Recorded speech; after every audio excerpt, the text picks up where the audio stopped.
Welcome to the History of Witchcraft, a webinar brought to you by the Champaign Public Library in partnership with the Rare Book and Manuscript Library at the University of Illinois. We are overjoyed that this webinar has garnered so much interest, both here in Champaign-Urbana, Illinois, and worldwide. I'm Madeline Wolski, the business librarian at Champaign Public Library. I encourage you to visit our website at www.champaign.org or follow us on social media for more free events and lifelong resources.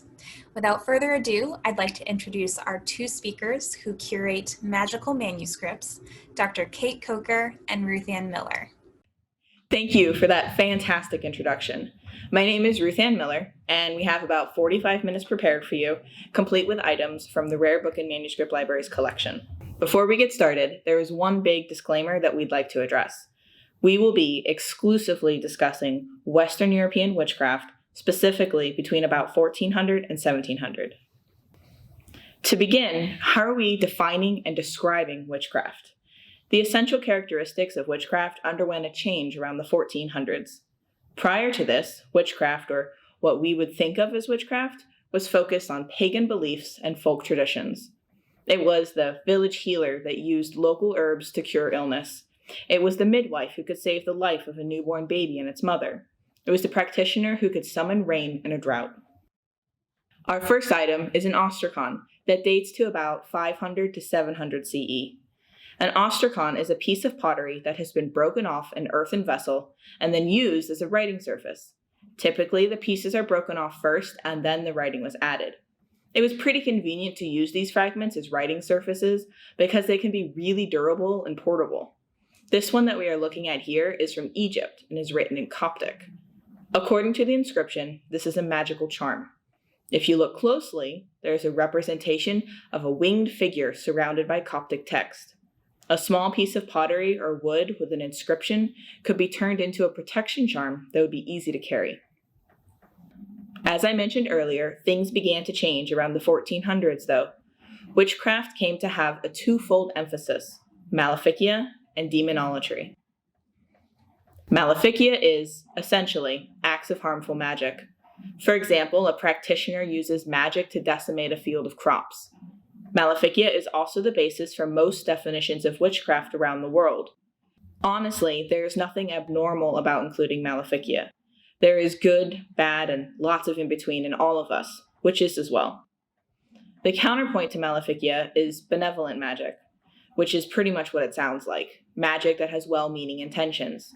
For example, healing a sick or injured person. For the most part, benevolent magic was tacitly allowed for a significant period of time. However, during the 1400s and 1500s, the Catholic Church began to change its stance and decided that magic was unacceptable, regardless of the practitioner's intentions. This brings us to the real key to defining Western European witchcraft, demonolatry. Demonolatry is the intentional worship of and subservience to demons. This aspect of witchcraft is specific to the time period and location we are discussing, Western Europe between 14 and 1700.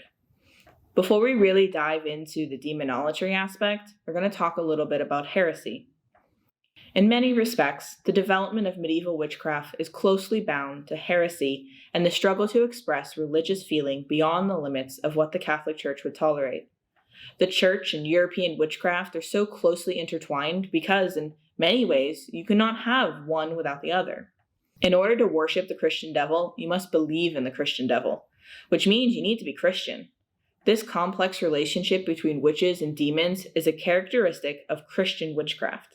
Essentially, European witchcraft is a compilation that draws upon folklore, heresy, demonology, and Christian theology. So what were these witches doing with these demons? Supposedly, they were signing pacts with the devil and worshipping demons in order to gain supernatural powers.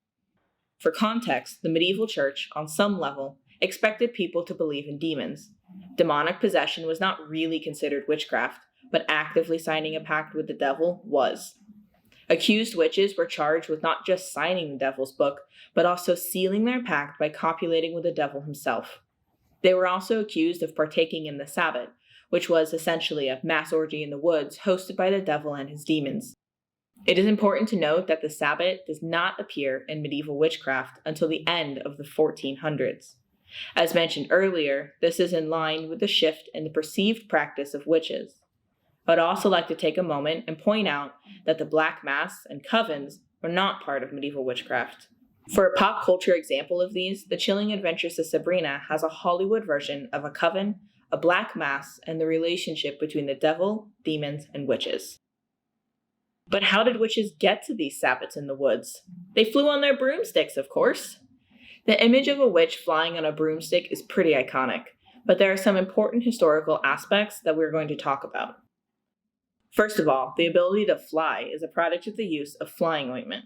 Flying ointment is a salve usually made from some types of toxic plants that are rubbed onto the body and gives the feeling of flying. Of course, this is not literal flight, this is spiritual. The two aspects of this that become hugely problematic around the 1400s revolve around how the salve was made and how it is applied. In a nutshell, salves are put onto the body using rendered animal fat or vegetable oil. However, as the fear of witches began to grip Western Europe, people accused witches of using the fat of babies. This was supposedly happening at the Sabbats in the woods. Witches would bring babies or small children to sacrifice to the devil and then use the fat to create flying ointment. Compounding this is the manner in which people assumed witches applied the salve. Some modern researchers assert that flying ointment is best applied to a mucous membrane, such as the armpits. Another conveniently located mucous membrane is the vulva, which is where the idea of a broomstick as a sex toy comes in. The theory goes that witches used the fat of babies to apply a flying ointment to their broomsticks, which they then pleasurably rode to the woods in order to participate in a demon-led orgy where they made agreements with the devil and copulated freely with all beings involved. So we have touched on the relationships that witches supposedly had with the devil, but why is this significant? Modern scholars propose that heresy, indecency, and misogyny were not the only driving factors in accusations of witchcraft and the subsequent trials. This is exclusively between 1400 and 1700. Prior to the 1400s, the Church asserted that angels, demons, the devil, and God all existed on a different plane of existence from humans. Essentially, humans could not physically interact with these entities. However, this idea began to shift in the 1400s. What if humans could interact with these beings? Suddenly, the women accused of carnal relations with demons became witnesses to the reality of the spiritual world. If a witch had sex with a demon, who was in a corporeal body, then the existence of demons could be proven. And if you could prove the existence of demons and the devil, then God and the angels also existed. While individuals are being tried for witchcraft and accused of cavorting with the devil, there is another aspect of magic that was not typically included. To better explain, I'm going to use the labels given by a few scholars in the field. High magic and low magic. One is not necessarily better than the other, just different. Low magic is used by general practitioners and includes Maleficia. This type of magic is most often associated with illiterate individuals and has strong ties to peasants and folk traditions. High magic is areas such as astrology and alchemy. Being involved with this type of magic typically required a certain level of education and literacy, to include Latin. These two types of magic have different histories and were viewed with radically different opinions. Low magic was associated with demon worship, and the individuals accused of witchcraft most often fell into this category. On the other hand, there are no references to astrology or alchemy in medieval witch trials, and very few hints at other areas of high magic. There are a few areas of expertise that walk the line between magic and early science. The first one I will be talking about involves herbals. An herbal is a compendium of plants with useful information and typically drawings. This text, On the Virtues of Herbs, was printed in the late 1400s, but it is similar to the manuscript versions that would have been in use during the medieval period. Some scholars would say that the information in herbals was simply copied from the classical authors without any grasp on the contents. Cut and paste, if you will. On the other hand, and I fall into this category, Other scholars argue that information was understood and the texts were copied for practical usage. Herbals could be powerful resources that allowed individuals to keep a record of information as well as pass it on to the subsequent generations. Let's take a look at a few of these entries. The first entry here is for chamomile. As you can see, there is an illustration of what the plant looks like, followed by a description of its appearance, traits, and uses. This would be especially useful when trying to determine which herbs to use. This next entry might be a bit easier to decipher. It's an onion. Again, there is description, image, and text. You'll note that the text is in Latin, which is fairly standard for the period. For the last page here, what I want to share with you is not really the plant, but rather the marginalia left by the previous owner. Marginalia is the writing that you see in the margins. We still do this today when we write notes in our books. You can see here that the previous owner wrote extensively over the image on this page. The reason herbals walk the line between magic and early science is their relationship to village healers and wise women, as well as contemporary physicians. Herbal knowledge was essential to the practice of medicine. The drawings, location information, and qualities of the plants also played a crucial role in early botany and natural history. Another area I want to touch on is alchemy. What do you think of when I say alchemy? Transmuting minerals into gold? The Philosopher's Stone from Harry Potter? These aren't wrong. In fact, during the medieval and the classical period, alchemy was considered a legitimate science. However, it also crossed into the realm of magic. High magic, yes, but still magic. What we are looking at here is a handwritten manuscript by Sir Isaac Newton, dating to around the 1690s. What is unique about this is the contents. Newton is writing about alchemy. First of all, the text is in Latin because at the time, Latin was used for nearly all academic writings. This is an attempt to create the Philosopher's Stone. Now, it does not say what the starting material is. Is it copper? Quartz? Who knows? But if you're an alchemist worth their salt, then you already know which material to start with. The text continues with the steps taken and the results. Spoiler alert, Newton did not make the Philosopher's Stone. However, this text is really important for another reason. Around this time, science is beginning to change. The scientific process is emerging. Alchemy, for all its ties to magic, is one of the forebearers to modern chemistry. In this text, Newton is using the scientific method to make an attempt at creating the Philosopher's Stone. He is blending alchemy and chemistry, science and magic. In 1487, Heinrich Kramer published the Malleus Maleficarum, translated as the Hammer of Witches. Here we have the RBML's copy of the Malleus, dated 1496.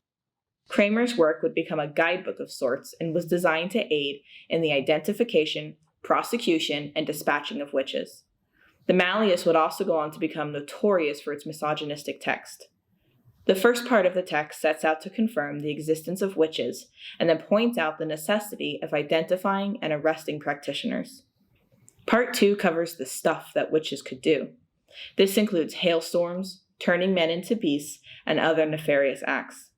Finally, Part 3 covers what to do with a witch once they have been captured: imprisoning, questioning, and passing judgment.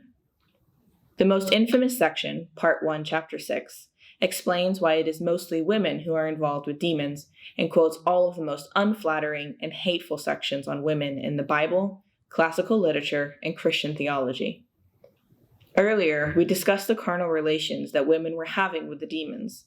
In the text of the Malleus, as you can see here, Kramer is writing, in Latin of course, about the incubi and succubi that are cavorting with the witches. He goes on to claim that women are particularly susceptible to evil superstitions. This is not to say that men were never accused of witchcraft. They were. Men were accused, went to trial, and died. However, the vast majority of accusations were women. The Malleus became a popular text as the fear of witches settled over Europe. Between 1487 and 1669, there were 28 editions of the Malleus published, all in Latin. So this brings us to roughly 1500. You have a bit of background knowledge on the history, and you've seen a couple of the items, so at this point, my colleague Cait will be taking over. Thanks, Ruthann. Hi, I'm Cait Coker. To pick up from where Ruthann left off, I want to talk about a few things that set the stage for our next examples. First, we're going to shift geographically from discussing Western Europe generally to discussing England specifically. There's a few reasons for this, one of them being that the RBML's own holdings in British literature and cultural history are particularly strong. Another reason is that we can use England as a case study in how witch trials actually commenced during the period. Something I can't emphasize enough is how omnipresent the belief in the supernatural really was during this time period. We simply don't have a frame of reference for it today. For example, let's take a term like genius. If you were to describe Sir Isaac Newton as a genius, no one would argue with that, as we owe many of our foundational principles of mechanics and optics to his work. However, in his own time, you would not say someone was a genius, you would say they had a genius, a benevolent external spirit providing help and inspiration. On the flip side, the world was just as full of malign spirits, and there were any number of ways to avoid their attention and influence. This included prayers, but those could only last so long because you had to be speaking them aloud constantly. A better option would be to inscribe or decorate objects with symbols called Apotropaic Marks, more commonly called witches' marks, that could deflect malign spirits or protect a specific space. It was believed the lines and patterns in these marks could trap or confuse evil entities, and so they are frequently found in period churches and buildings and even on some period furniture. Just last week, a small church in England was found to have these markings, which goes to show how we're constantly learning about the past. It's also worth keeping in mind that as the Catholic Church was doubling down on identifying and persecuting witches, it was facing upheaval from within. In 1517, Martin Luther famously nailed his 95 Theses to the church door in Wittenberg, setting off decades of religious upheaval and beginning the Protestant Reformation. Now, one way to block or discredit heretics and discourage new Protestant converts was to identify them as witches and execute them by, you probably guessed it, burning at the stake. This was a common execution form for religious heresy, and also why it's so identified with witchcraft today. Now, in England, it's worth keeping in mind that stake burnings were quite rare. Most of those condemned in such a way were usually executed by hanging instead. Further, England saw a significantly lower rate of witch trials and executions. While it's estimated that during this period some 40,000 to 60,000 were tried and killed on the continent, in England it is estimated that there were only about 2,000 trials, with some 500 executions across the same period. King Henry VIII ruled from 1509 until 1547. When the Reformation began, he wrote an avid defense of the Catholic Church, for which the Pope gave him the title of the Defender of the Faith, a title which has likewise been held by English rulers ever since, and notably with almost none of them being Catholics. Indeed, Henry became a big fan of Protestantism when he decided divorce was a thing and began his epic wife binge. In 1542, Henry's government also passed a Witchcraft Act that defined witchcraft as being magic used to hurt people, to get money, or to behave badly towards Christianity, a pretty mild definition.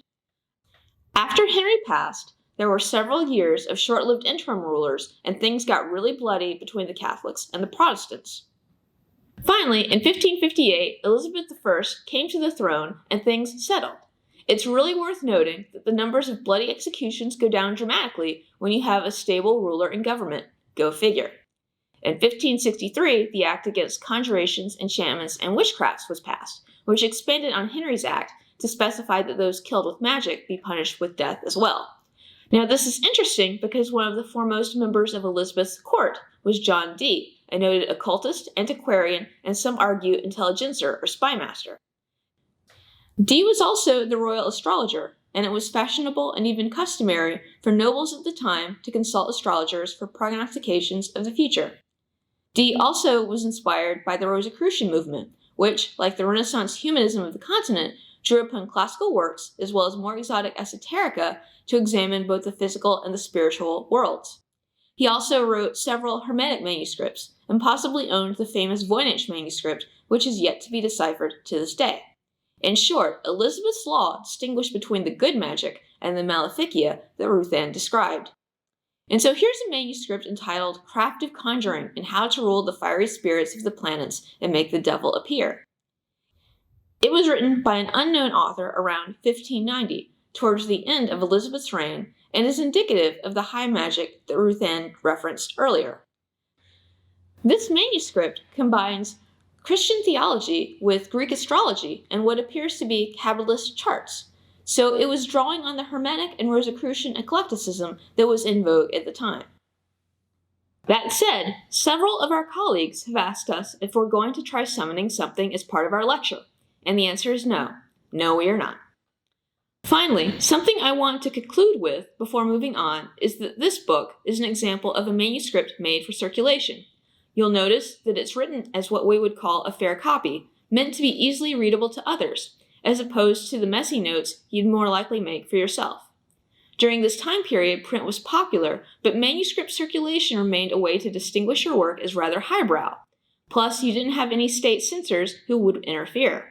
It is not, however, anything like what we might think of as a Wiccan Book of Shadows or anything like that. This is again firmly rooted in Christian theology, even if it is drawing some of its practice from Eastern traditions. Now, Elizabeth dies in 1603, and her cousin King James of Scotland immediately becomes the new monarch of both countries. Scotland had a very different relationship to witchcraft, with a much higher rate of trials and executions, most of which were directly attributable to James himself. James was incredibly anxious about witches.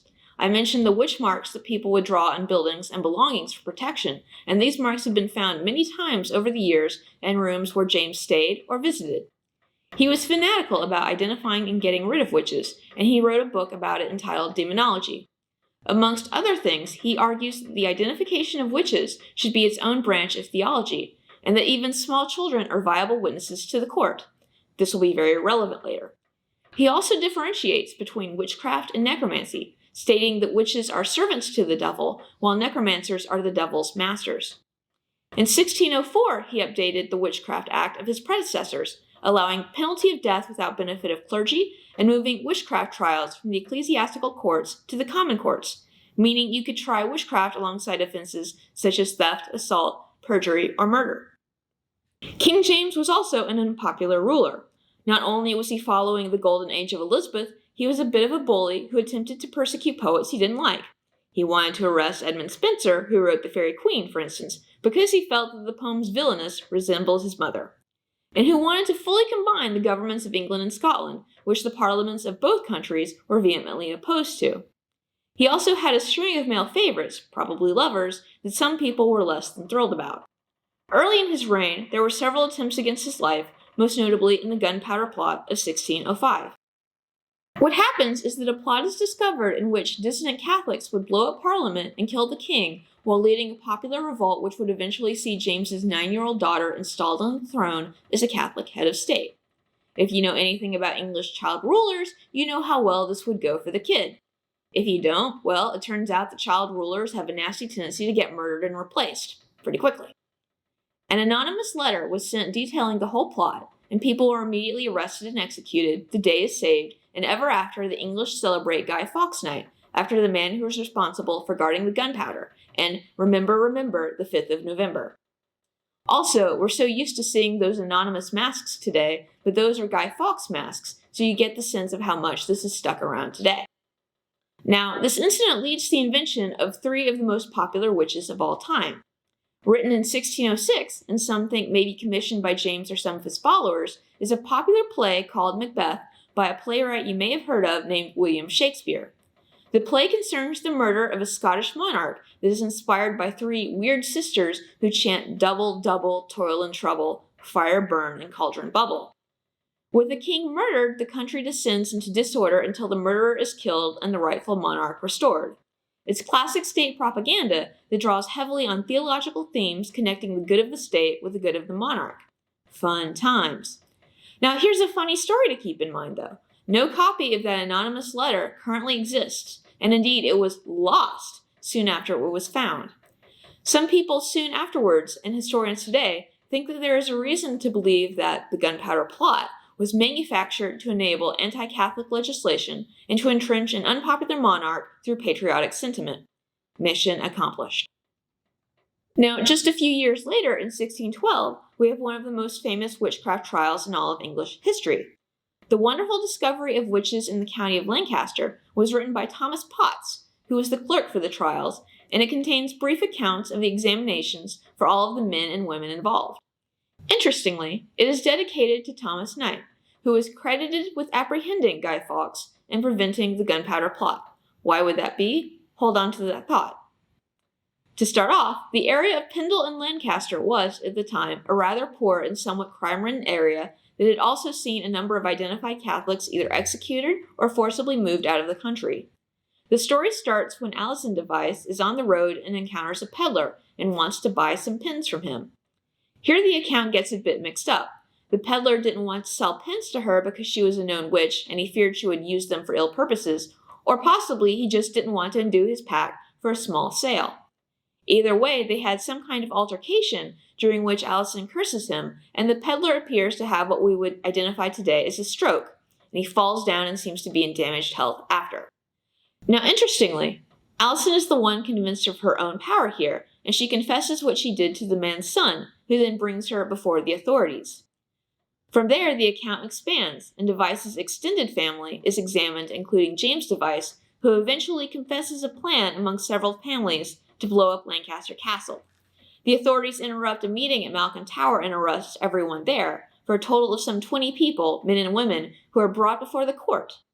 By the way, two of the families here, the Devices and the Nutters, perhaps sound familiar to those of you who have read or watched Good Omens by Neil Gaiman and Terry Pratchett. Agnes Nutter and Anathema Device are very much modeled on this historical incident. Now, of these 20 people accused, 11 went to trial, 10 are killed by hanging, and 1 is found not guilty, Alison Gray, whose trial is not reflected in the book.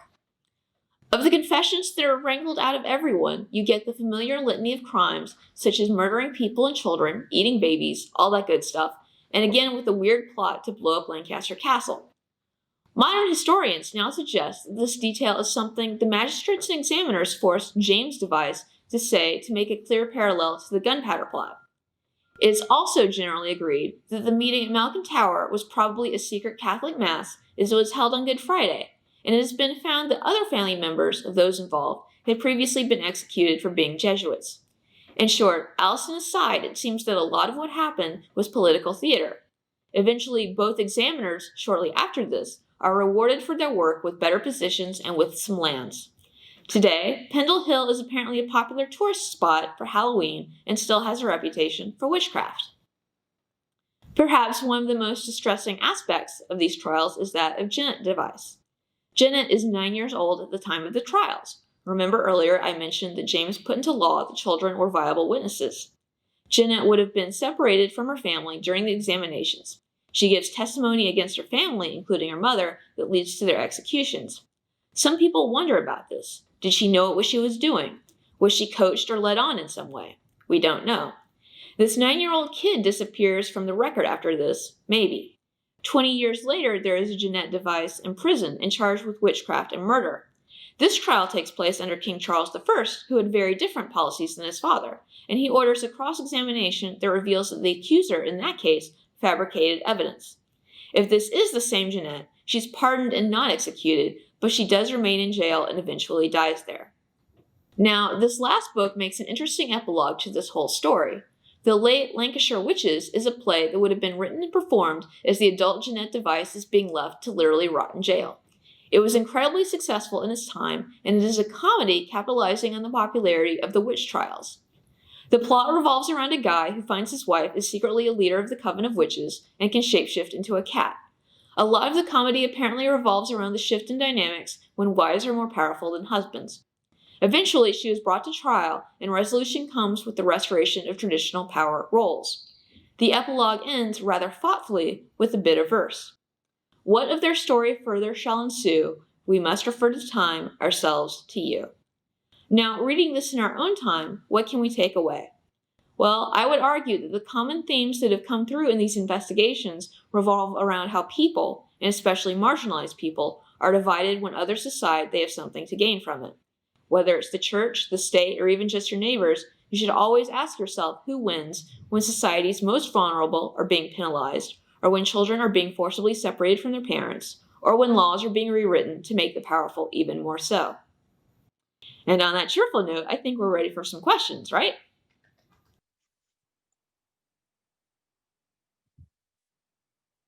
Thank you so much, Dr. Cait Coker and Ruthann Miller. So we've had several questions. The first one being maybe the most important and on most people's minds. Cait, why were you touching that manuscript with your bare hands? Are you supposed to be wearing gloves? I will say that the individual who asked this did do so with no judgment. Okay, awesome. Thank you for the lack of judgment. I appreciate this so much, genuinely. Okay, so here's trivia. Using gloves with books is actually really bad. The cloth of gloves can actually tear on the pages, which with old materials like we're using today, that's incredibly bad. There's natural friction that occurs anytime you're touching a page, right? And I'm sure you guys saw me a few times kind of stumbling a little when like a page started to slip. In this case, when you're wearing gloves, the cloth can catch on things. It's really bad. And in terms of chemicals, like what you always want to do is we have freshly washed hands, both of us. We wash our hands regularly, even before COVID started. On the flip side, another thing to keep in mind, hand sanitizer is really bad for old books. So we will religiously use hand sanitizer outside of the library, and then we wash all the way inside because the chemicals in soaps can actually harm the books as well. Where you do want to use gloves is when you're handling things like art on canvas or photographs or things like that, where what you are mostly going to be touching is materials that are oil-based or things like that, where the natural oils on your fingertips is going to just intrinsically damage them. It's like if you ever pick up a photograph and you know your thumbprint is going to be left on that photo, it's the exact sort of thing. So when we're touching photographs or things like that, gloves, yes. When we are touching books, gloves, no. Thank you for sharing. That was fascinating. Here's another question pertinent to kind of how the books are made. Can you tell why the books come with some ink stains? And was it common for people to use different colored ink in manuscripts? The symbols in red seem highly unusual. Okay, so the ink stains is, if you've ever tried to write with a quill, it's terrible. Quills have really sharp edges and they actually blunt really quickly. So if you are actually writing with a quill, you're going to have to stop every few minutes to resharpen it. And sometimes you actually get quill bits in the ends of your books. But the ink that will actually be flowing out of this quill, and remember, there were no roller balls during this period of time. There was nothing like that. You had bird feathers and you carved it very carefully. And if you are not good at this, your ink went everywhere. If you were really good at it, you still had ink getting everywhere because you would be dipping it into your inkwell and you would get ink on yourself. And on top of that, quills are just terrible to write with and you will get ink everywhere. With the differently colored ink, so this is something that actually is going to vary depending on period and on what kind of document you're looking at. If you are looking at something like the medieval documents that Ruthann usually works with, these are documents that are made for a noble audience. So they're going to have lots of color and it's going to be really expensive. If you have something like what I had, which was it was something that could have been owned by a middle class person, buying a little bottle of red ink to have on the side wasn't super expensive at all. It was easy to go back and forth. Yeah. Thank you. All right. So question about one of the books that Ruthann Miller talked about. I think it was the herbal. Which plant was the one with the marginalia? Oh, I looked that one up. It surprised me. It's ash, like an ash tree. Yep. Oh, Cait's going to pull it up too. Oh, nice. So while Cait's pulling up the book, have you ever translated some of the marginalia? Do you normally do that at work? On occasion, but to be completely honest here, I cannot read this handwriting. Older scripts are a acquired skill. And it's actually a whole thing. It's called paleography and being able to read these things. Okay, Cait brought up a really good point about this in a previous conversation. So everyone's kind of upset about the fact that younger generations aren't learning cursive anymore, and the concern is that they won't be able to read cursive in a generation or two or something like that. Same kind of thing. The further you are distanced away from the ability to read that kind of handwriting, you kind of lose that skill set. The letters are formed differently. How words are spelled is differently. And if you're familiar with 1600s English, that does not mean you can read 1600s Spanish or French. It's a very acquired skill, and I can completely, with honesty, say I cannot read this. But if you are interested in it, please feel free to take a gander at it and see if you are can suss out what they're saying. That's a nice invitation for a screenshot. All right. So another question for Ruthann. Why did the Catholic Church demonize healers? And this was asked when you were, I believe, showcasing the Compendium Maleficarum. Yes. Okay, so I'm going to preface this with this is my non-academic scholarly version of how these go. There's a really long history of women being healers, right? We're talking midwives, the village wise woman, they're just the ones who are handling this. And when we're talking about things like especially midwifery, women knowing how to deliver babies is really important. And to outsiders, this can kind of be this weird mystical thing, like how is this woman able to deliver this baby, and like all of those things. So there's a lot of knowledge that women are holding that men in the church don't have. And there's this power struggle between having that knowledge and not having that knowledge, and how they're interpreting it. There's also, you shouldn't completely discount the fact that they're also still struggling, at least in the 1400s, they're still struggling with pagan religions, traditional religion, folk traditions, all of those things. They're not gone. They're just not openly practiced as much. And for the church, this means that they need to, this isn't as acceptable, and some forms of healing would have been considered magic or falling underneath of the things that aren't permissible for the church because of those boundaries. I hope that answers it enough. Yes, thank you so much. So here's another question. Are we able to look at these manuscripts and books online? And is there a place where we have a list of all of the manuscripts and books that we've gone over this evening? Sorry, that was our quiet, who wants this question?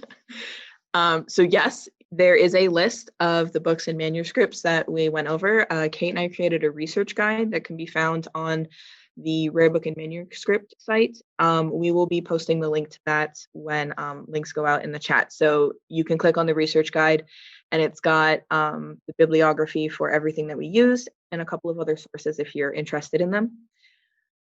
As for looking at digital content, again, if you go to the RBML's website, we have a digital library. We've also got a couple of manuscripts digitized, and you can take a look. Not all of them are there, but you can go and take a look at them digitally as well. And if you are really interested, you can always send an email to us at askacurator@library.illinois.edu. We'll share that one too. And we can work with you to get digital content as well. We are happy to share. We like it when people look at our books. What a librarian. And I'll also add in that the Champaign Public Library, we also have had a reading list that we curated about this program, and our online resource, Hoopla, actually does have a copy of, I believe, the Malicious Maleficarum. So very exciting.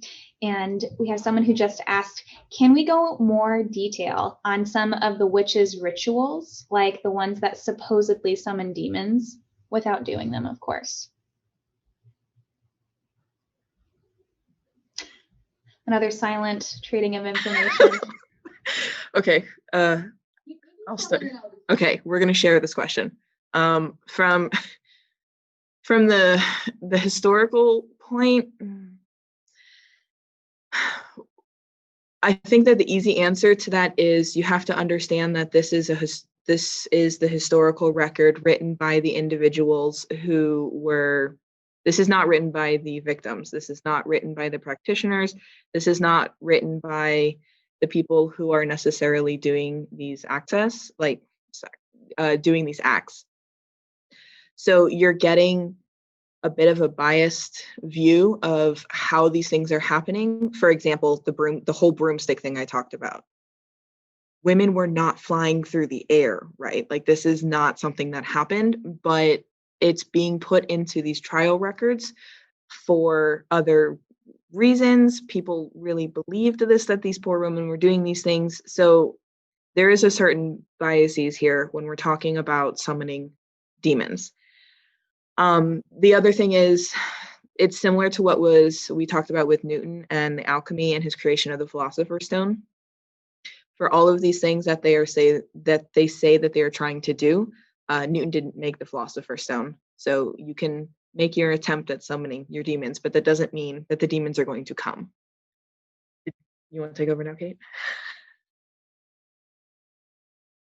So, in terms of like trying to reconstruct what some people may or may not have done, like for instance, if you look at something like Shakespeare's Macbeth, and there's the famous bit about what was it, Eye of Newt, toe of something. Okay, it's really famous, and of course I'm bungling in front of people. Okay, awesome.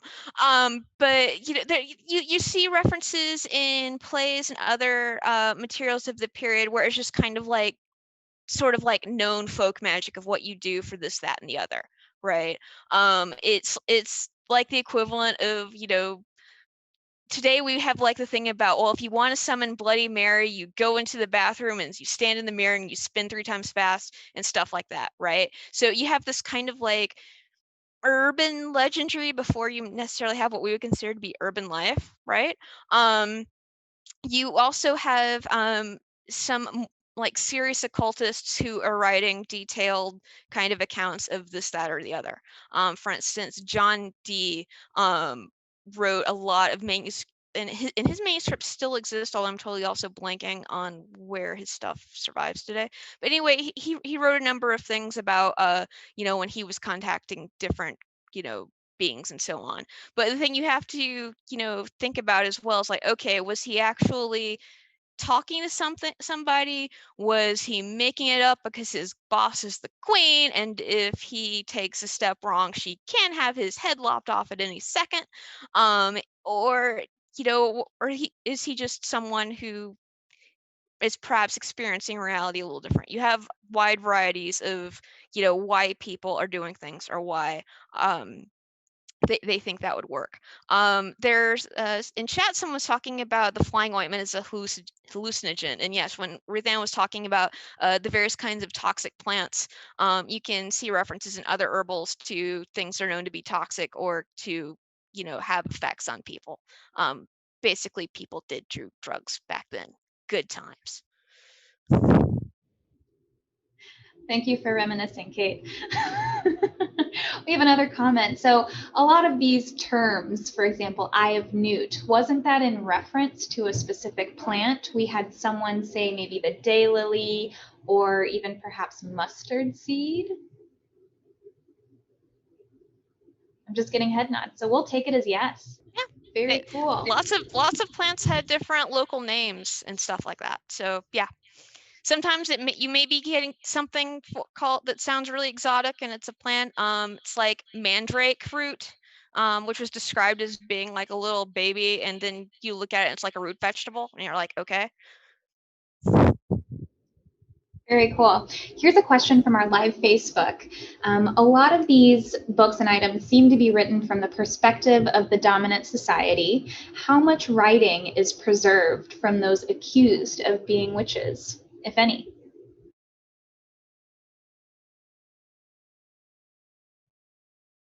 There is not much.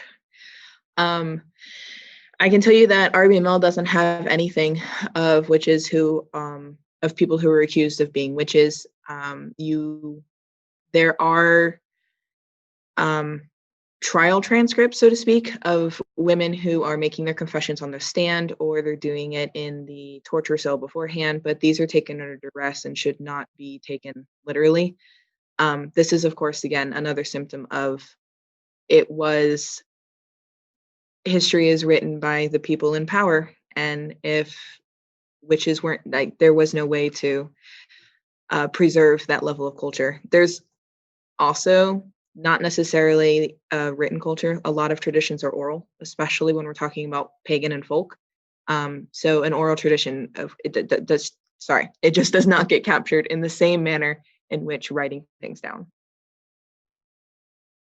And then to tag on to that, one of the other things about manuscripts by women is most of the time, because for so long they were considered lesser, like, you know, 100 years ago, a library with a bunch of manuscripts and things like that would probably not even bother, trying to fully catalog materials like this.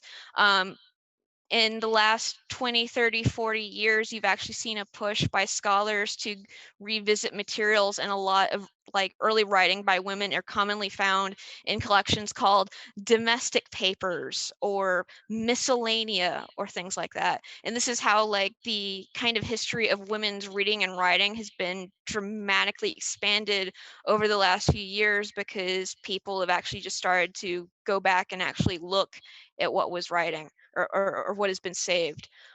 You also have fun things happening where you have surviving notebooks by women, and people will talk about, trying to argue about whether or not they were actually writing the writing that is held there, or were they copying it for something else. So it's kind of it's a messy history in so many directions. Thank you both. Cait, was the witchcraft from Hamlet something new that he wrote, or cliche for the time, so he just included it? I think by witchcraft from Hamlet, you think witchcraft from Macbeth. So that was so Shakespeare is kind of drawing on a lot of the anxiety and paranoia of the time. When he's writing about what witches are doing, he's writing about what people are afraid witches were doing, and specifically what James was reacting to. Think of it as the equivalent of a thriller with a bunch of domestic terrorists. Okay, these are the popular anxieties as reflected in the popular culture of that time. In terms of cliche, as I mentioned with the late Lancashire witches, there is a genre of witch drama that is really popular several decades later.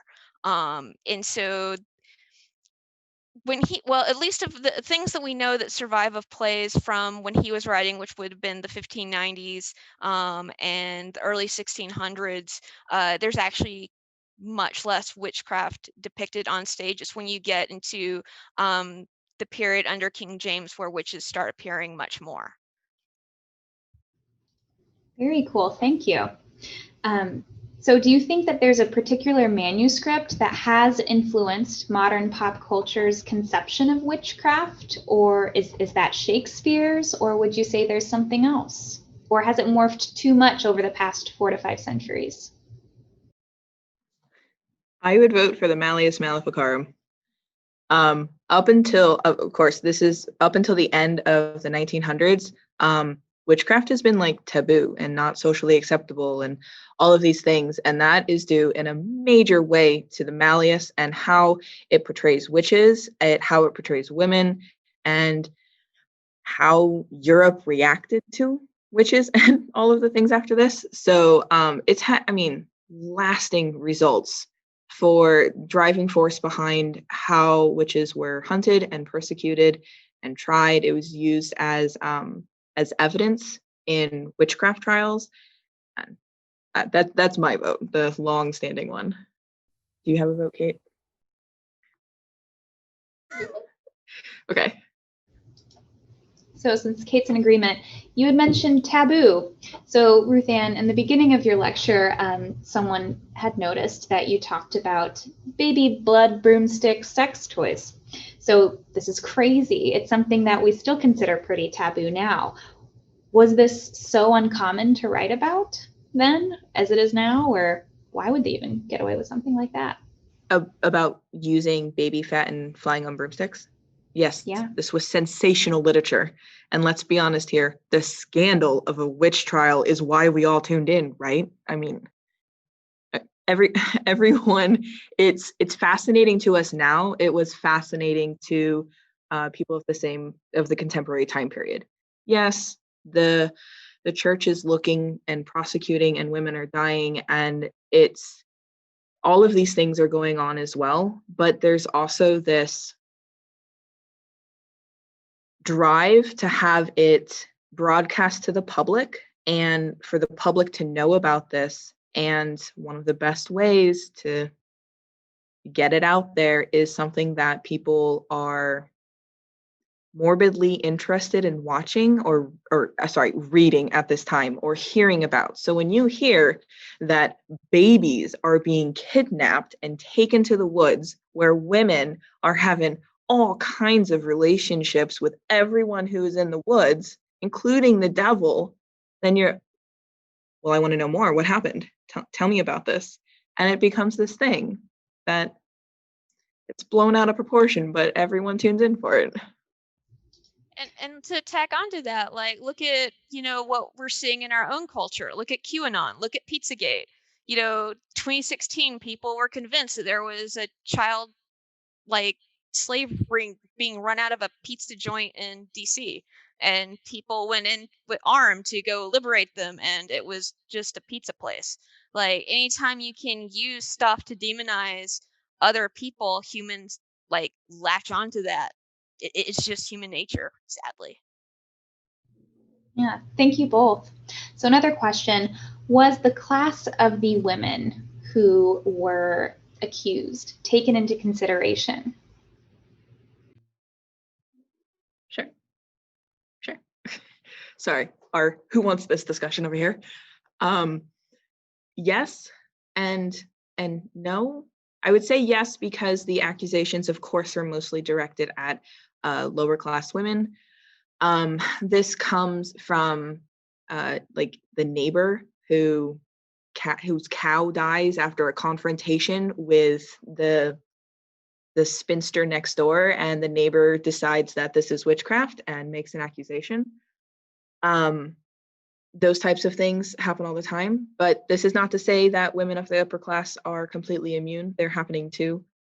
This falls more into Cait's timeline, and I'll pass it off to her for those, but it's all classes. It's not necessarily one or the other. You just, of course, peasants tend to take the brunt of things, which is standard for history.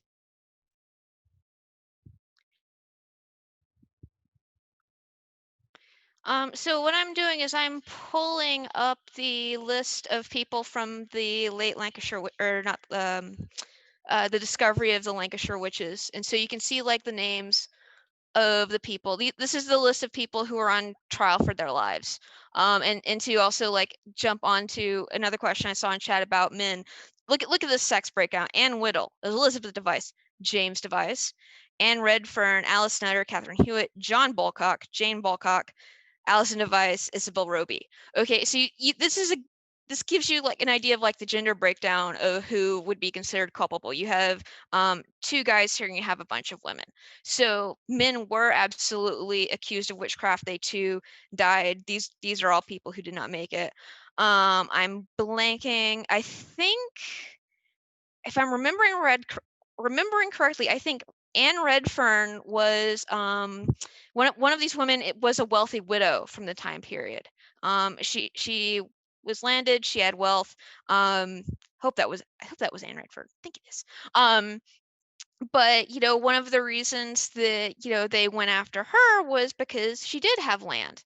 And actually, one of the things that came up with the examiners who were going through this, I mentioned they were rewarded for such a good job that they did, that they got better jobs with higher salaries and some land. That this is what happens when people in power use that power to abuse others, depending on what station in life. If you were like Alison Device, she was a little old lady. She was like 80 something. Why would you, like, be picking a fight with her in the middle of the street, except little old lady? But this gives you an idea of, like, the casual vulnerability of people just depending. And if there's something that you have that other people decide they want, they will try to use what they have against you. Oh, thank you both. Here's a question that we'll ask about your personal experience. So, has studying the history of witchcraft and of accused witches impacted you as women and scholars? Are there parallels? Well, let's stop with that. We'll just start with that question.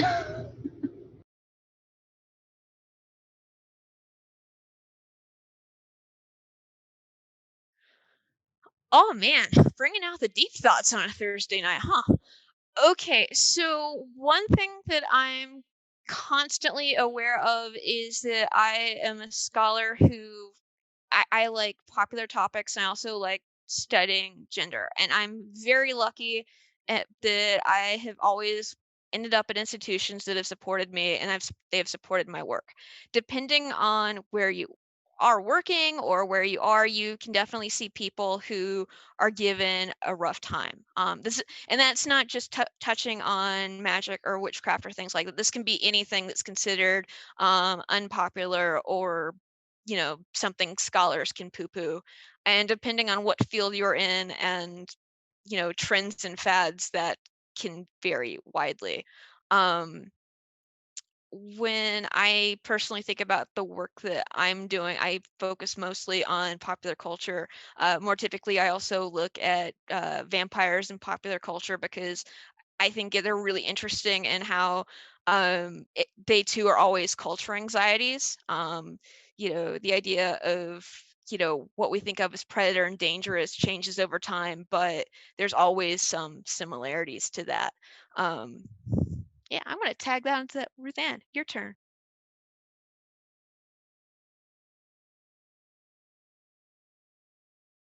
Okay.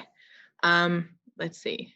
I would second, also really strongly second the I've been lucky to be at institutions that are okay with what I am studying. Not all institutions would be cool with women. And I study medieval supernatural, which is even like one step further. So that aspect of it is really fortunate as well. Personally, I tend to struggle with, because I'm studying the medieval period, a lot of the material that I look at is from men, by men, for men. And it becomes this thing that you have to kind of dig through and wade through sometimes to be able to get at the women or get at the different audiences or things like that. And I really personally, researching witchcraft gives that kind of in-depth look at looking at a marginalized group in society. Great. Thank you so much.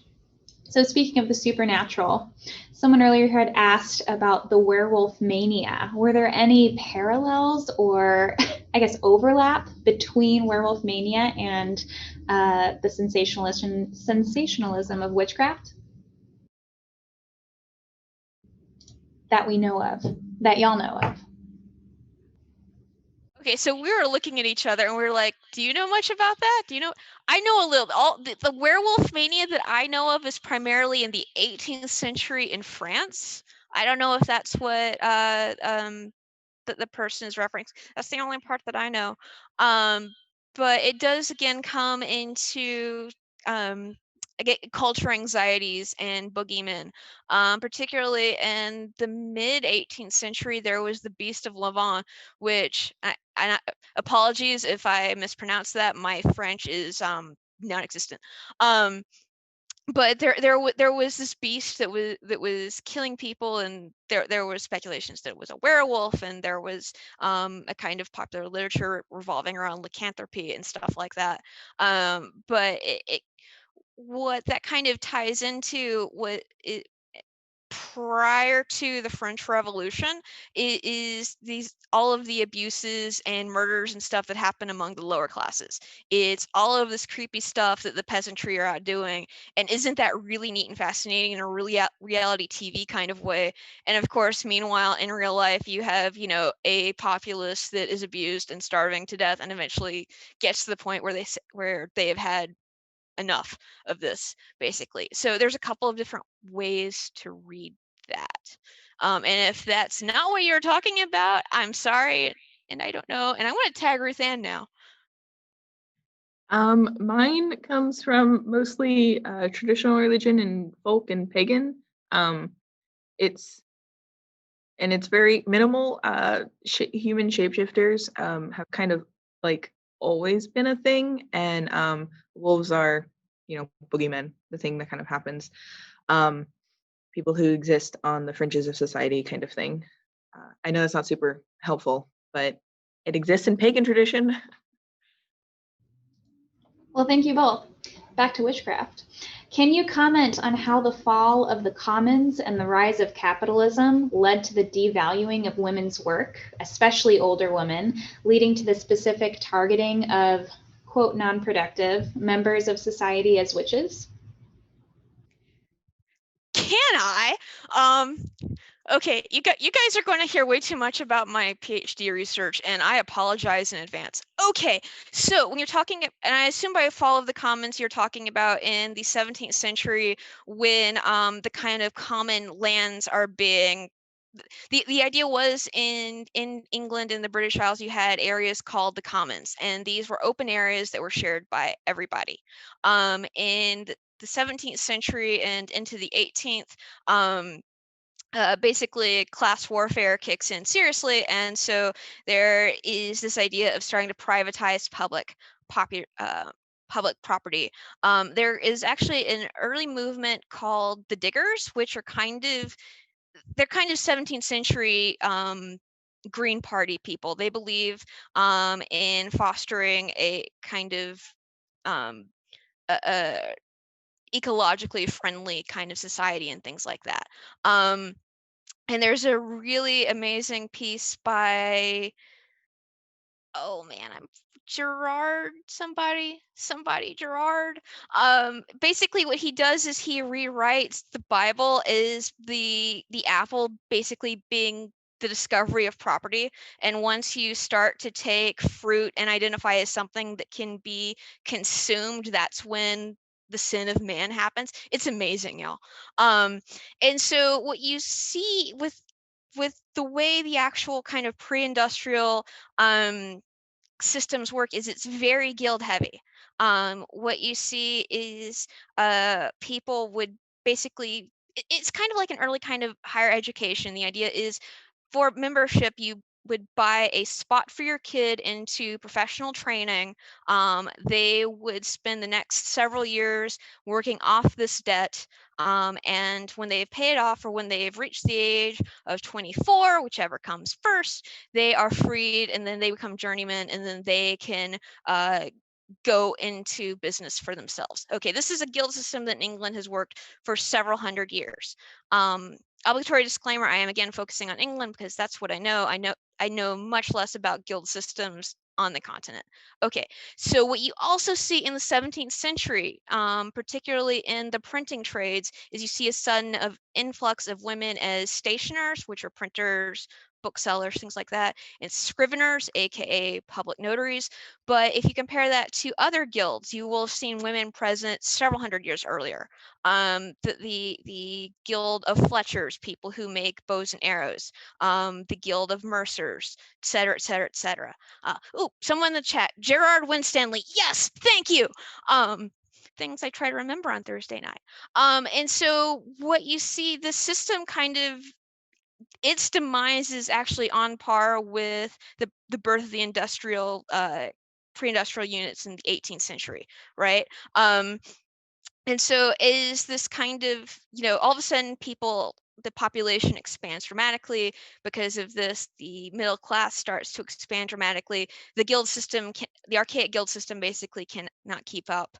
And so what you have there is a switch in basically going from artisanal, well-paid people with functional union protections and other things to people who are being paid by the hour and very poorly.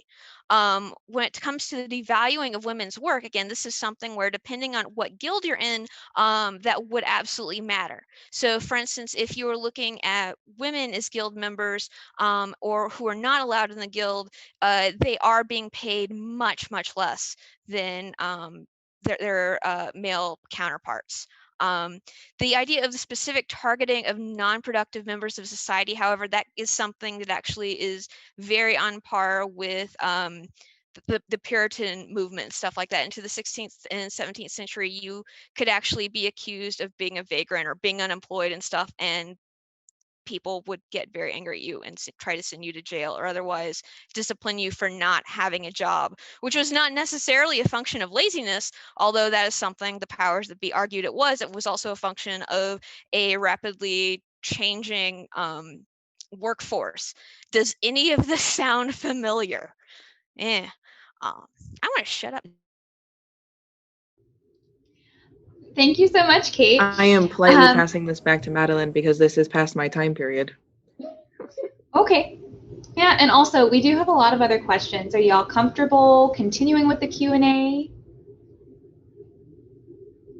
Getting some head nods. Perfect. Here's one that came in from Facebook or YouTube, I'm not sure. But were animals who were believed to be witches' familiars also put on trial and executed? As a dog owner, I'm very personally invested in this. Okay, so I know enough about this to get into profound trouble. Okay, so first of all, it wasn't just the idea of persecuting animals as witches and stuff like that.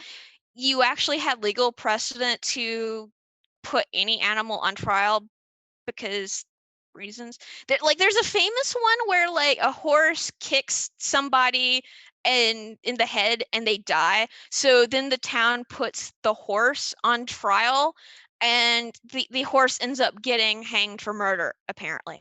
No, I don't remember the title of this. A friend of mine who does medieval stuff told me about it, so I can't give you citations, for which I apologize. But basically there was a cultural, it was something you could do, would be to charge animals with crimes and stuff. Thank you, Dr. Coker. Here's another question. Can you explain how ubiquitous magical beliefs were so we can better understand from a modern perspective? So if we're talking about how we define magical beliefs is really important here. If we're talking about magic as in how we're defining with witchcraft and like the Malefic and the demonology and all of those things, then the trials are pretty pervasive. Most people are familiar with how massive the witch hunts were and the witch craze after that, the burning times. So not that it's pervasive, but people thought that it was. If we're if we're not defining magic as demonology or maleficia and doing those, then if you're defining it through pagan belief and rituals, folk rituals, traditional religion, then thousands of years and lots. Before Rome and before Christianity came to Rome, ritual was an everyday part of life, multiple times a day part of life, and it was just what you did and how you lived. And this is true for all of the Roman Empire, the Greeks, the Egyptians. Ritual is pervasive in not European, but pre-European cultures. Did you want to jump in here? Thank you so much. We had just a shout out to Dr. Cait Coker, letting people know that her recently published book is The Global Vampire, Essays on the Undead in Popular Culture Around the World. So snaps to Dr. Coker. Congratulations on your recent publication. We have a pop culture question. Why in modern day do we assume the witch is green? Why is the witch green? Hollywood. So the Wizard of Oz comes out in the 1930s, right? And so, at the time it was this big spectacle, and it starts in black and white in the real world, and then Dorothy goes to Oz, and it's in fantastic Technicolor, right? And it's amazing and fascinating. And in the 1930s, when that was being shot, this was cutting edge, sexy technology. Now, when you're already using cutting edge technology and you have to introduce your villain, the Wicked Witch of the West, what are you going to do? How can you make her look even scarier? You paint her green. That's really weird and creepy, right? Totally. It successfully scares generations of children watching on TV into hiding behind the couch. Me too. And so it's very different. When you go back and you actually read the book, the Wicked Witch isn't green. There's no reference to that at all. Similarly, we think of the iconic, ruby slippers, right? In the book, she has silver slippers. And so they were using that brand new technology of bright colors to just make everything, just kick it up a few notches. And we see the movie, and that's what we think the text is. And that's not, that's not reflective of the original text, but it looks good on TV. Thank you so much, Dr. Coker. Here's another question. Do you think that the burning times could surface again, but in the United States? And are you seeing any trends that are similar now that were in medieval times? I think this is going to be another mutual answered question. Historically speaking, they already have the Salem witch trials, and are, pretty common. The was it the 1950s, the communist witch hunt, that they called it a witch hunt. It was neighbor turning on neighbor, reporting people, same kind of situation, except they were accused of being communists instead of witches. There's still periods of time they still happen. Did you want to, Kate? And to tag on to that, let's look at, how, popular or contemporary neo-pagans are treated, right? Historically, this has been something that would be used to, if you are a practicing pagan of, any kind, historically, that would be something that could be used against you in the court of law. To take away your kids, to make getting a divorce easier, to justify getting fired, things like that. If you think about, what was it, 2007 was when the U.S. military finally allowed you, if you were a pagan service member who wanted to have the symbols of your religion placed on your military headstone, you would not have been allowed to do that until 2007. At the same time, people who are of minority faiths of any kind are regularly, they get treated poorly. We know this. Look at the news. Look at what happens to Muslim people. Look at, Jewish students. Anybody who happens to come from minority faith can get treated badly. In terms of something along the lines of the burning times, for those who are not aware, that's something I referenced that obliquely when I was talking. During the early days of the Protestant Reformation, many thousands of people were burned. We're looking at numbers. They are estimating now roughly between 40 to 60,000 people were executed.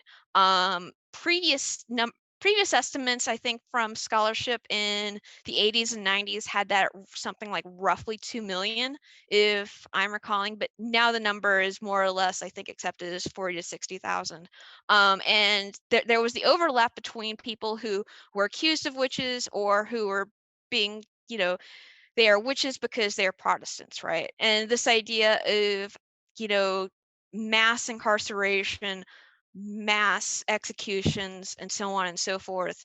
Look at ethnic cleansing and, almost anywhere in the world. Let's be blunt. Let's look at what's happening with the Uyghurs in China right now, okay? this is just something that happens. It is dependent on all kinds of different cultures. All countries take a turn to go crazy at some point. That's cheerful. Thank you for that, Dr. Coker and Ruthann. Here's another question. What was the tipping point for the ecclesiastical authorities going from not taking witches seriously to acknowledging their existence and threat? Quote unquote threat. Okay, so the 1400s is kind of when things start to change a little bit. Pagan tradition, folk, ritual, like all of these things, and Christianity have a very tenuous relationship for very many years prior to the 1400s, right?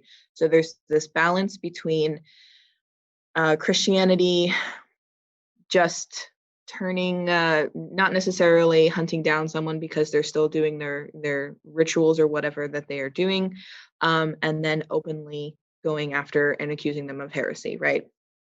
In the 1400s, I touched a little bit about how demonology becomes a thing. Prior to that, God, angels, demons, devils, like these are spiritual entities. You can't touch them. Like you pass through, you can't interact with them in a physical way. The shift that happens is when theologians start trying to make the case that you can interact with them in a physical, corporeal manner. And part of the way that they're making the case is that women are having carnal relationships with demons. And in order to do that, the demon has to have a body, right? You can't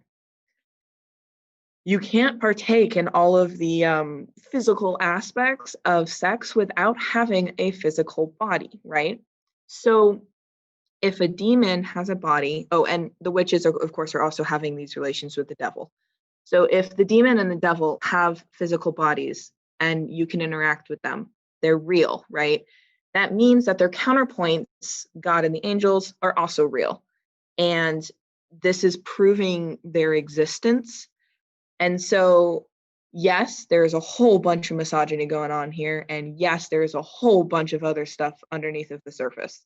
However, texts like the Malleus also talk about the theological reasons why that demons exist. And they're proving the existence of demons through witches' relationships with them, which ultimately proves the existence of God, which is like, you really want to prove this. This is like the penalty, like you got to prove this if you're a theologian, right?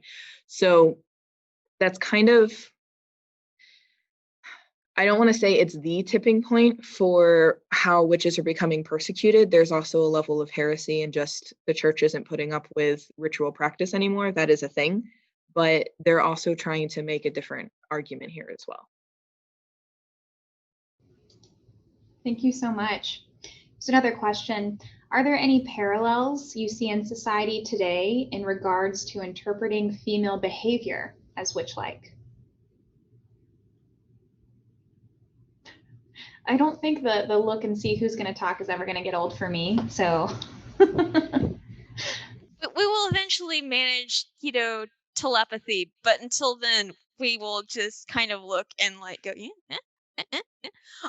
okay, so in terms of what could be witch-like, okay, first of all, quick rec for a book by Mary Beard that came out a couple of years ago where she talks about women in power, and she's talking specifically about political women in power and how they are always demonized, not just by political opponents, but by people in society. Okay, there is always in all levels a cultural anxiety about what women are doing. Is it okay? I mean, again, human nature, what, you have to kind of keep people corralled.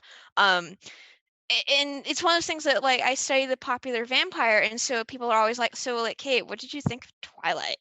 And, my response is, well, I don't know about, the book spit didn't do anything for me, but oh my God, watching people lose their minds about, what young women readers could be getting out of like romance novels was like, I mean, people lost their minds. It was amazing. There's always this kind of cultural paranoia about what women are up to. what do women think is sexy? Is it too bad? Is it hurting their little women brains? And the thing is like this cultural anxiety. I mean, it does go back hundreds of years. You look at again Shakespeare's Macbeth and Lady Macbeth, and she has like the "unsex me now" speech, and that's the part where we, the audience, are supposed to be like, she's not like, she's giving up her, like, women domestic stuff, and she's like on par with her husband. Oh man, now we know we're in for it, right? And like that's just something that just keeps going, is what are women doing? What do women like? Do they like it too much? I'm kind of rambling here, but the societal expectations of how women behave and how they are supposed to behave is just omnipresent at all times. And I'm a woman scholar, and I'm just like, really? I think we definitely encourage the ramble. Ruthann, would you like to add something? Okay, so I'm gonna go off the okay. Seduction is a thing, right? It's a woman's power persuasion. The question of her, be careful how you lay with your wife, because her female parts might entrap you and then ruin your life, right? This is a trope that is seen throughout history, by the way. Even the Romans were concerned about female power, right? This is also something that gets seen a lot when we're talking about witchcraft and magic, because a woman can ensorcerel you, she can enspell you. A woman has the power to cast the spell on you, to make you act a certain way. And if we're putting that in modern context, it's the woman is casting something upon, it is the woman who is the one who is casting this this spell, this making this man react this way. He's just under her spell. That's witchcraft. Not that it's real, but yeah. I'm gonna stop my rant. Thank you both. That was great. I really appreciate that our little woman brains can handle this conversation tonight. It's definitely wonderful. All right, so we have someone who'd like to hear more about Lilith. And if either presenter knows much about the Book of Lilith that was taken out of the Bible as we know it today. Okay. All right. I am not a theologian, and I don't study the Bible. I feel like I should preface this before I start talking about biblical things. So from what my background knowledge is on, if you're not familiar, Lilith is created before Eve. Adam and Lilith are created, not like they're not kind of together, right? But Lilith is not created of Adam, like the rib thing with Eve. Lilith is her own thing. And the story goes that Lilith is not a subservient enough woman, essentially. We'll put it that way. And so she is replaced by Eve, who was created from Adam's rib. And Lilith has this story attached to her where she is eschewing all of these womanly attributes, like subservience, obedience to the man, holding her tongue, not having an opinion, the whole little brain thing again, right? And Lilith is the opposite of this. And for this, Lilith is cast as a demon, the original demoness, and sent down to hell, where Lucifer, the devil, is. And that's kind of the story of how Lilith goes. But I can't comment on the removal of the Book of Lilith from the Bible, but Lilith comes up a whole bunch when you're talking about how women are perceived in Christianity and how they're demonized a whole bunch. And she's held up as this example of, this is how a woman should not be. And this is what happens when you act that way. You go to hell. Only good women, Eve, get to go to heaven. So she becomes this figure of how not to be. And I mean, not super recently, but in the end of the 1900s, that's kind of turned around, and Lilith has kind of become this, hey, Lilith is kind of cool kind of figure. So from a scholarly point, it's nice to see her turn around. And to tag onto that, like, and again, this is, I know enough to get into trouble. But in the Jewish midrash, I don't know if I'm saying that right. Words I've never heard spoken out loud before, and saying them is dangerous. But there's the story of there's Lilith and Eve, and then there's an unnamed wife in between. Because when Lilith is cast out, again, she, was too powerful, not a good wife. There she goes. And then there's an unnamed second wife who God starts from nothing, and Adam has to watch her being formed. And so it like starts like an innate kind of body horror, because he gets to see all of the squishy bits that are terrifying. And particularly you think in medieval and in ancient times, and the early taboos against menstrual blood and things like this, and this idea of like the inherent disgustingness of women. And so this second woman was too fleshy and mucousy and everything, and Adam couldn't handle it, and then so she just gets destroyed out of hand. And then that's when you get to Eve, who is the one made out of the rib. And so you have that kind of spectrum of women in the Judeo-Christian thingy. Also, Lilith from seasons 3 and 4 of Supernatural, because I will work in whenever I can. I'm so glad you're hooked on the Supernatural. We also have, the staff of Champaign Public has been doing an amazing job moderating a lot of our comments, and we have our own chat feed, and it's been great seeing the Supernatural memes and love. So here's another question. Why do you feel Wicca and other neo-pagan religions have such an allure to people in the modern era, even though there is such a history of persecution and the risk of possible vilification even now?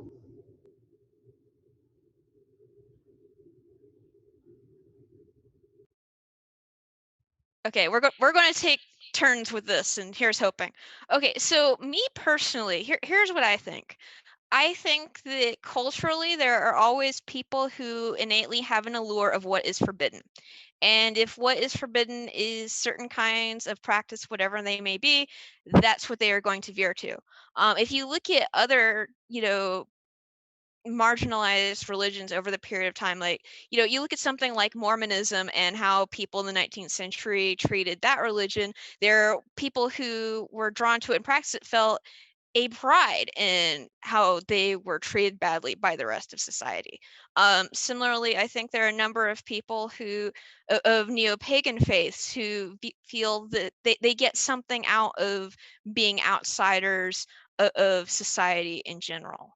I also think it's worth remarking upon that there is an idea of Wicca as being inherently feminist, and I think that's kind of inaccurate. I think one of the things that kind of muddies the lines a bit is, particularly here in America, we have a popular Wicca tradition that is very different from Wicca as British traditional witchcraft from the 19th and early 20th century.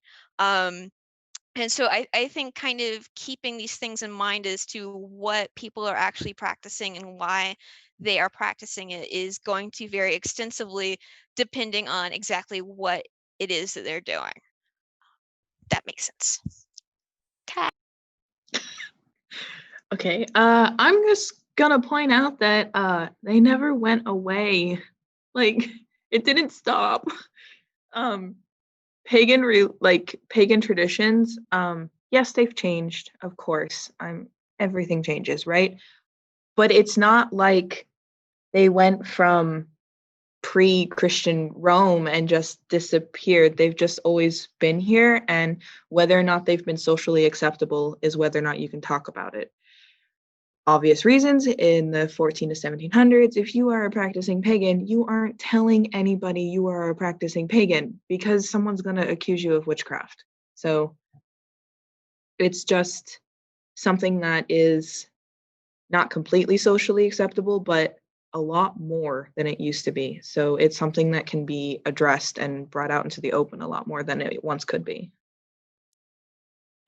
And to kind of tag on to that, one thing I remember being really interesting was a few years ago at the Athens, Greece Olympics, right? It was like the centennial or something And what they did for the symbolic opening was they had a bunch of people dress up as kind of classical Greek priests and priestesses and do a little ritual. And in Greece, that was actually controversial because the pagan practitioners of Greece, who, you know, there probably is some remnant that has survived several thousand years ago, and then there's also the Hellenic reconstructionists who have been trying to reconstruct their practice from what's going on. Anyway, they were furious that the country of Greece would prefer to hire attractive actors to do a fake ritual when they could have asked the nice locals who actually knew what they were doing for it. But because Greece is they have Greek Orthodox Christianity, it's like they're not going to touch the local pagans with a 10-foot pole, despite, you know, the fact that we think of them as being like the classical mythology and ritual and so on and so forth. Very cool. So from like an ethnographic standpoint, have either of you ever been trusted and allowed to view or participate in any of these practices that you study?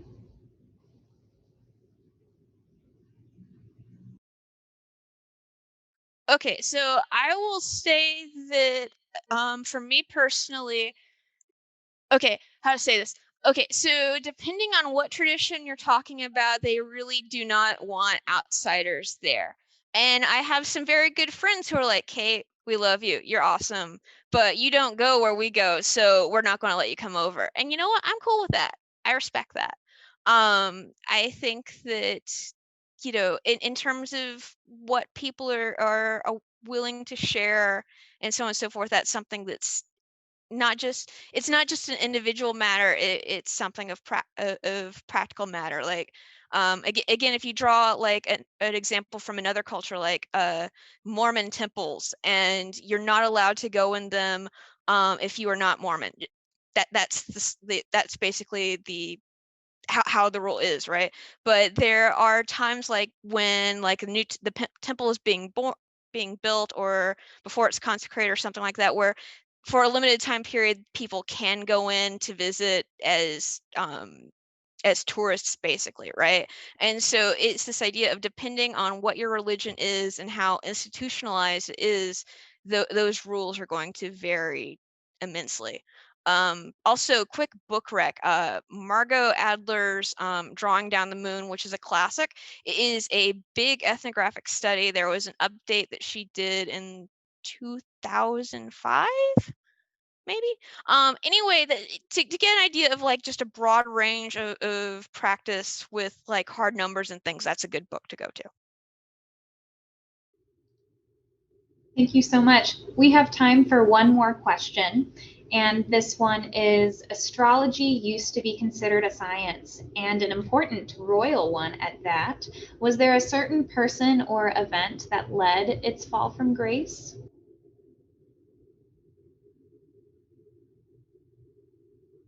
They're conferring. Our raised eyebrows at each other. I'm going to say that it didn't fall from grace in the medieval period, so I'm deferring to Cait.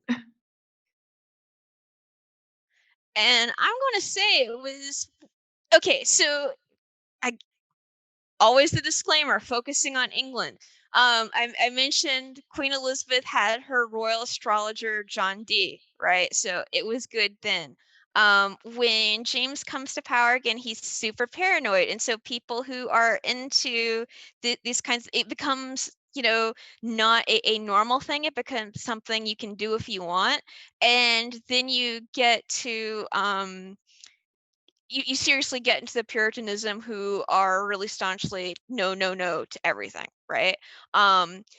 It is, for like another example, if you look at like the Salem witch trials, like they weren't doing astrology per se, but they were doing it's now considered widely that one of the things that they did that really got people upset was they were doing like a primitive like divination thing to see who the girls would be marrying and stuff, and people absolutely wigged over that. And I think that culturally, because, you know, the United States did draw so heavily from exiled Puritan culture that's why we in particular have been very resistant in a mainstream way of like taking astrology seriously or looking at it as a norm of practice. I think that was a rambling answer.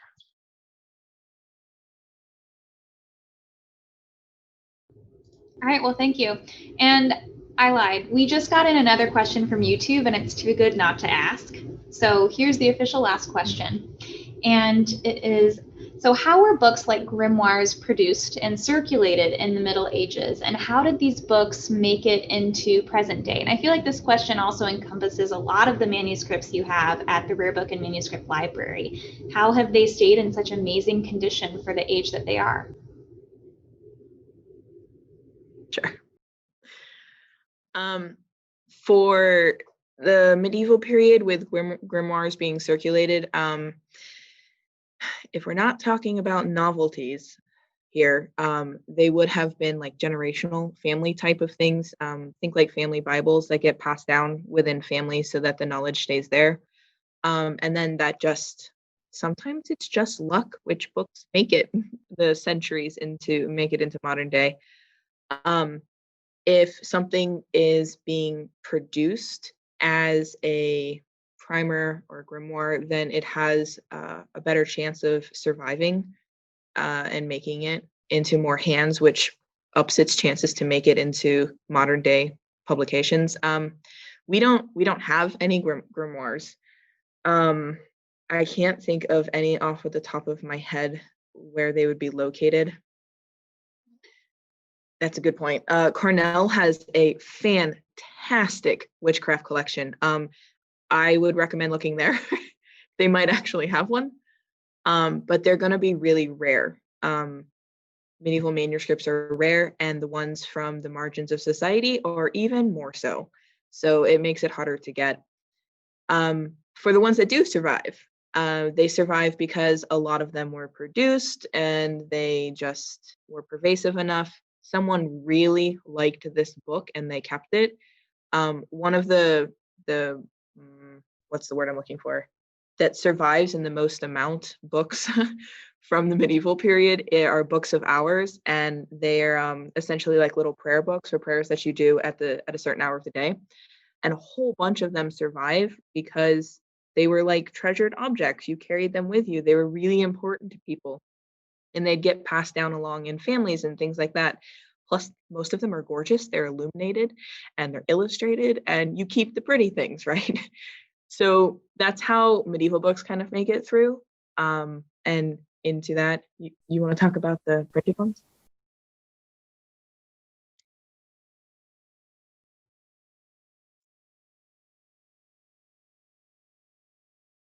Okay, so I'm going to answer this from like a physical point of view, and I pulled out our little craft of conjuring again, and what I want to show off is how we're lucky to have this book at all. Okay, I'm going to zoom in as close as I can on my document camera. This is a tear in the middle of the book that has been fixed.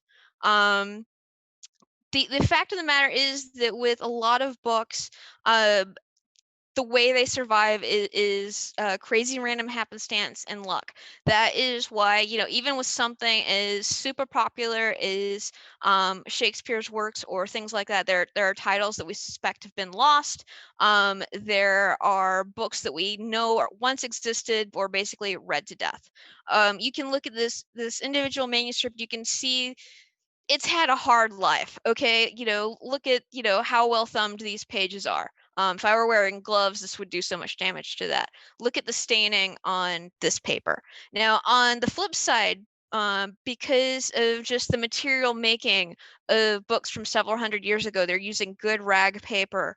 The chemical composition of this paper is helping to survive in a way that many other papers won't survive. If I zoom in closer, however, you can see how dark some of this handwriting is. That's because the ink that was used to write this is iron gall ink. This was used with actual iron shavings as part of the basis of it. And what does iron do? It rusts. That means with some manuscripts, they are basically burning themselves inside out. If you have something really written with ink that's went really bad, will end up holding a page that looks like lace. And what do you do if you have a book in your house that is falling apart and it's really gross most of the time? You're going to throw it away. You're going to wrap your fish and chips in it. You're going to use it for wrapping paper or whatever. So frankly, like anything that survives from several hundred years ago is an individual minor miracle as far as librarians are concerned. But at the same time, one of the interesting challenges is if you compare to think about like a lot of the really poor papers of the 20th century, comic books. We all know that really crummy newspaper, right? That's falling apart. It's a really kind of interesting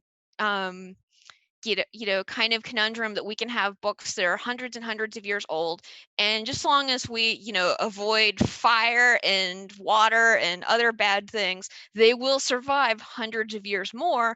Whereas you have things that are much newer, but they're not going to last beyond a couple of decades because they're destroying themselves because of their innate chemical nature. Very cool. Well, thank you both again so much. This was one of the most amazing presentations I think that has ever happened at the Champaign Public Library. And thank you again for involving the Rare Book and Manuscript Library at the University of Illinois with just here. It's been incredible. We have had over 3,000 individuals join us this evening from across the world. So another round of applause for Dr. Cait Coker and Ruthann Miller. And also have you know that people are shipping for a podcast, book release, merchandise. We're here for it.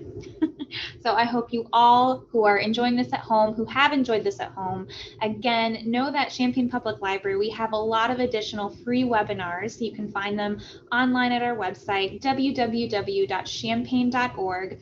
Make sure you also check out the Rare Book and Manuscript Library's website, their social media. They have a lot of other presentations and webinars coming up in the future, and I don't know about you, but I will anxiously be awaiting all of them, including Rambly podcasts, especially Rambly podcasts. All right. Well, we're wishing everyone an enchanted evening, and thank you again for tuning in.